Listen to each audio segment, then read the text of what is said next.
Hi guys! So ayan, kahapon ay wala tayong upload at medyo masama yung pakiramdam ko ngayon guys.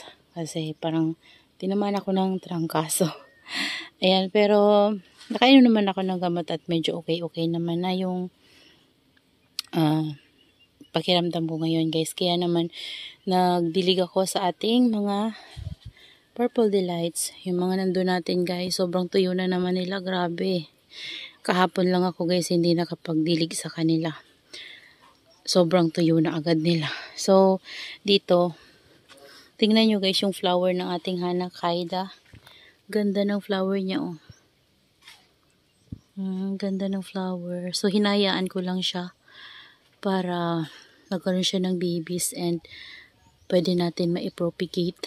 Sana maparami natin yung Hanakaida na yan na variegated. Yan guys. Ito may flower stalk na naman. Meron pang isa. Maliit. Pasensya na guys sa voice ko. Mahina lang yung boses ko guys kasi medyo masakit yung lalamunan ko. So ito, didiligin ko rin to guys. Yan. Ito hindi ko pa to binabasa kasi baka wala pang roots yung dalawa. Yung isa meron ng roots. Pero itong dalawa wala pa siguro yan kasi nakaraan ko lang din yan guys, pinutol. Wala pang ang baby, yung pinugutan ko sa kanya. Pati yung nandito oh.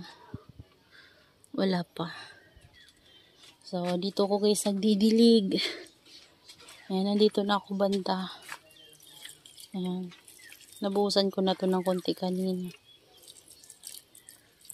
Grabe. Tingnan nyo guys yung mga leaf propagation ko ng variegated variegated Tinkerbell.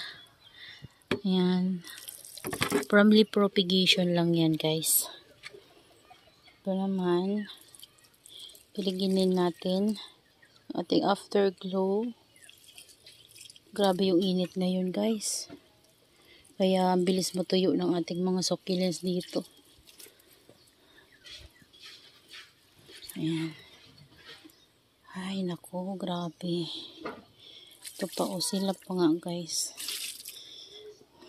Tingnan nyo yung ko dito guys. Napakalaki kong si Super Bomb. Parang nagkaroon siya ng mga dot oh.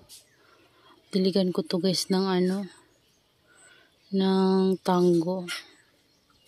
Tingnan nyo, parang may fungus siya. Karoon siya ng mga dot sa leaves. Yan. Dami nga lang niya guys, dry leaves. Tutuyo. Niinuman niya kahit na nadidilig ko siya guys, tutuyuan pa rin kasi sobrang init nga dito guys. Yan, lalo na malapit siya sa sa bubungan. Grabe, ang tanda na nitong Super Bomb ko na to guys. Sobrang laki niya. Sobrang laki din kasi ng pot na yan oh. Yan, pati to guys, nagkakaroon siya ng mga dot. Ito, wala naman to, makinis tong mga to sa baba. Ay, nakakahawaan na tong medyo malapit-lapit to. Ayan. So, the rest, wala naman. Siguro mamaya ako guys magdilig ng tangko. Ayan oh. Ito nga oh, sobrang natutuyuan yung mga leaves niya sa lower leaves. Daming mga oh. Grabe.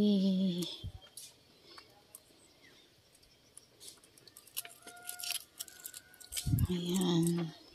Yung sobrang laki natin ng guys. Hindi ko alam kung si Missing You, si Bianca, or si yan guys, La Bamba. Kasi pinagsama-sama ko yung mga Missing You, Bianca, and La Bamba ko dito sa pot na to. So, ang nangyari sa kanila, hindi na natin makilala kasi magkakamukha nga sila. Ayan. Grabe oh, tutuyo nila guys. Pati yung mga ganyan natin. Pero parang hindi ko pa kasi kaya guys yung pabalik-balik ako. Yan, kasi parang hindi pa masyadong okay yung pakiramdam ko guys. Okay naman siya compare na kanina. Nung nakainom ako ng gamot, ayun medyo naging okay naman na guys ng konti. Pero parang hindi ko pa kaya, mapagod na sobra. Ayan. Ganda guys, oh. Kailangan ko talaga magdilig ng guys, fungicide kasi parang sila nagkakaroon na rin ng dot. Ewan ko kung bakit. Ang init naman ngayon guys. Paggabi sobrang lamig dito, lalo na madaling araw. Tapos foggy pa dito na area guys. Siguro dahil sa fog. Kasi yung fog kapag pumasok yan dito guys, nababasa sila. Sa sobrang init ng tanghali, maghapon. Sobrang init. Yung naputol dito guys, oh, tingnan nyo. Andun. Ayun. Yun. Ayun, nasa dulo na yun. Yung mga babies niyan guys, tumalaki na oh. Diba? Hayaan lang natin yan dyan. Ito, gumaganda yung variegation nito guys. Dating slight var lang. Nawala nga yung var niyan. Tapos nung pinugot ko, bumalik. Ayan. Yung iba nating mga full bar naglalagas oh. Kagaya nito, nalagas yung leaves niya. Pati dito guys oh, naglalagas oh, tingnan nyo. Meron na naman sa ilalim kasi sobrang init nga. Ayan, hindi ko yan binabasa yung rosette niya. Tinatanggalan ko yan ng tubig kapag nababasa siya. Pero nalalagas pa rin. Tingnan nyo yung ating Pachytoides na variegated guys. Alam niyo ba guys, yung nabili ko kay Ma'am Jen ng non-var na ganito, nagbo-variegate pa rin siya. Oh. Yan oh. Diba? Lumalabas pa rin yung variegation. Meron pa rin siyang var. Yan, sa bago niyang leaves. Pinagsama ko lang naman sila dyan guys sa isang pot.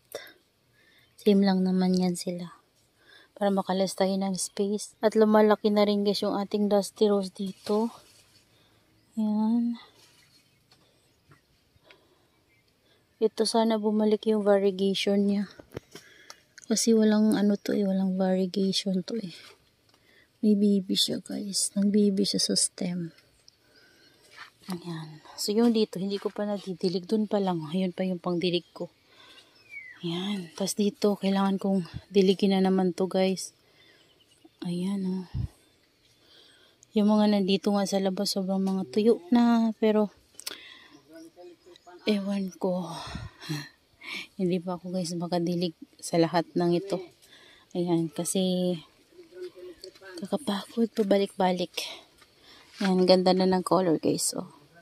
Sure, ganda ni Hybrid Alien. Super ganda. Tapos yung variegated natin na super bomb.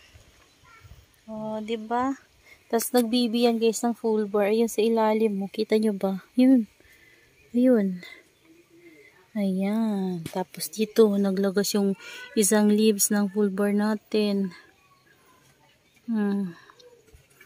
Ayan. So, yan guys yung update sa ating mga succulents na nandito. Ayan. Hindi naman tayo agad guys makapagdilig sa lahat ng ito kasi napakarami nila. So, ito, okay pa naman to kasi nasuko to nakaraan. So, kahit hindi mo na ako mag-spray, okay lang. Kasi, malaki yung pot nila. So, basa pa yan sa pinakailalim. Medyo lumalaki na yung ating black muddy ba? Yung ating variegated black prince. Liit ng, niya guys, no? Liit lang ng variegated black prince natin, pero ang laki ng pot niya.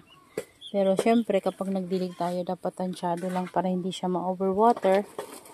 Kagaya nito. Para hindi na ko guys magre-repot. Yan si Silver Prince naman to guys. And yung isa, plano ko yung i-repot. Repot din sa ganito kapag nakabili ako ng ganitong pot. Yung isa natin. Ito siya guys. Oh. Ayan oh. Ayan. Galing daw to sa Silver Prince. Nag-mutate siya. So, dito ko muna nilalagay. Ayan, ito pala guys. So, kinalbo ko to. At dyan ko lang din nilagay yung mga kinat ko. Pati to. Ayan. Pero hindi ko naman inubos. Ayan. Ito yung inubos ko talaga yung matatangkad na para naman magkaroon ng babies at kumapal. Para maging ganon siya guys. Oh. Ayan. So, yun lang muna sa ngayon, guys. Ito, kailangan ko ring diligin to. Sobrang tuyo niya, guys. So, dehydrated na. So, yan lang, guys. That's all for today's video. And I hope you enjoy watching. And see you on my next vlog. Happy gardening, everyone. Bye!